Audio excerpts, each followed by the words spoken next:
Status status అని అల్లాడారుగా. ఎంత పెద్ద డబ్బున్నోడైనా సరే అప్పుడేం చేయాలి? జాగ్రత్త పడాలి. ఒక్కొక్క దినం ఒక్కొక్క క్షణాలు మనం గడుస్తున్న కొద్దీ మన ఆలోచన ఏమై ఉండాలి? నా చావు నన్ను పిలుస్తుంది, నేను దగ్గర పోతున్న చావుకు. అంటే నేను మరణానికి పోకముందు ఎలా ఉండాలి, మరణించిన తర్వాత ఎక్కడ ఉండాలి, దీని గురించి ఆలోచన చేయాలి. అందుకే సమయం చాలా విలువైనది. అందుకే ప్రతి క్రైస్తవుడు కూడా ఆలోచించాల్సింది ఏమిటో తెలుసా? తన సమయాన్ని మాత్రమే దేవునికి ఇవ్వగలడు, సమయాన్ని మాత్రమే సద్వినియోగం చేసుకోవాలి. ఈ సమయము గతించిపోయిందనుకోండి, ఈ దినము గతించుకుని మీరు కోట్లు ఇచ్చిన, ప్రపంచాన్ని అమ్మేసిన, నిన్న దినాన్ని తేగలరా చెప్పండి? గడిచిన ఒక్క క్షణాన్ని తిరిగి రప్పించగలరా?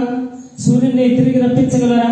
సమయాన్ని ఎనికి నీవు చేయబెట్టి తిప్పచ్చేమో కానీ కాలాన్ని ఎనికి తిప్పగలవా? మరేం చేస్తాం?